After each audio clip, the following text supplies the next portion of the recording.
Hello everyone, this is Sandeep. आज मैं आप लोगों के लिए एक खुशखबरी लेकर आया हूँ। जो लोग एनडीए, सीडीएस बहुत सारे एग्जामिनेशन में अपना प्रयास कर चुके हैं और वो सिलेक्ट कहीं ना किसी कारण से रुके हैं, सिलेक्शन उनका नहीं हुआ है, उन लोगों के लिए एक खुशखबरी है। कई साल से वेट कर रहे थे कि ऑफिसर्स की वैकेंसी कब आएगी टेरिटोरियल आर्मी में।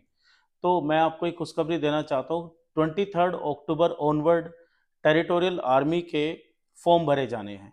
तो वो सब कैंडिडेट जो अपने किसी काम में लगे हुए हैं या किसी गवर्नमेंट जॉब में या प्राइवेट सेक्टर में काम कर रहे हैं, एक्चुअल बात बोली जाए, जो आईटीआर भरते हैं, जो कुछ फ्रूटफुल वर्क करते हैं, वो इसमें अप्लाई कर सकते हैं। इसका एलिजिबिलिटी क्राइटेरिया ग्रेजुएशन है।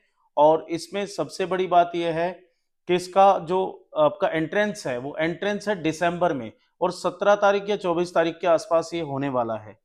तो आप लोग एक चीज का ध्यान रखें, आपको टाइम बहुत ज्यादा मिल रहा है, बहुत आसानी से आप उसकी तैयारी कर सकते हैं।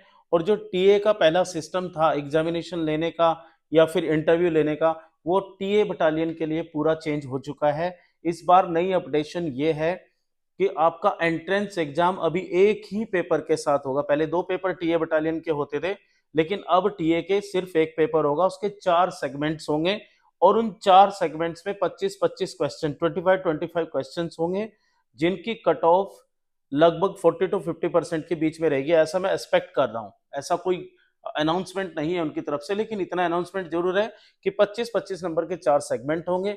जिस तरीके से क्वांटिटी, एप्टीट्यूड, इंग्लिश, रीजनिंग और आपका जीके, इन सब चीजों पे आपको तैयारी करनी है। दूसरी बात, जब एंट्रेंस एग्जाम क्लियर हो जाता था तो उसके बाद पीआईबी के लिए अपियर होता था कैंडिडेट, लेकिन इस बार इसमें भी कुछ चेंजेस हैं। इस बार आपको एसएसबी इंटरव्यू बोर्ड के सामने से ही गुजरना होगा, यानी कि आपको पूरा एसएसबी क्लियर करना होगा। उसके बाद आपका मेडिकल एग्जामिनेशन होगा, उसके बाद आपका फिर सिलेक्शन होगा। और एज अ लेफ्टिनेंट आप 1 साल में 2 महीने के लिए मैंडेटरी होती है सर्विसेज। 2 साल के लिए आप अपियर कर सकते हैं, लेकिन 2 महीने से ज्यादा भी कई सारे लोग इसमें सर्विस देते हैं। ब्रिगेडियर रैंक तक भी पहुंचे हुए हैं लोग, इसमें परमानेंट कमीशन को भी पाते हैं, पेंशन स्कीम में भी आते हैं। तो ये बहुत सारी फैक्टर्स को लेकर आप अगर देखें तो आपके लिए बहुत बेस्ट जॉब अपॉर्चुनिटी के साथ साथ देश की सेवा करने का मौका मिल रहा है आपको।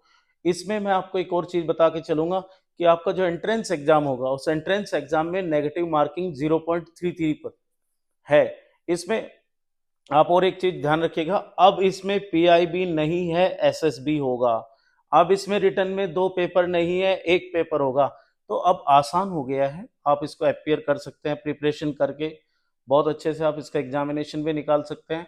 और हमारी एकेडमी ने इसके लिए स्पेशल एक बैच अनाउंस किया है, उस बैच में भी आप ऑनलाइन और ऑफलाइन जुड़ सकते हैं। उन सब के लिए जो 40-42 अक्रॉस नहीं हुए हैं, 42 ईयर्स तक भी आप इसको अपेयर, मतलब इसमें एलिजिबिलिटी क्राइटेरिया आपका है, तो आप इसको अप्लाई कर सकते हैं। और कोई भी क्वेरीज हो तो आप उस क्वेरीज को हमारे से पूछ सकते हैं। हमारे हेडलिंग्स पर नंबर दिए गए हैं, उन पे आप कॉल कर सकते हैं, हमें मेल कर सकते हैं, हमें व्हाट्सएप कर सकते हैं हमारी वेबसाइट पर जाकर। हमारी वेबसाइट है www.gsindiadefenseacademy.in। और टीए की वेबसाइट है www.territorialarmy.gov.in।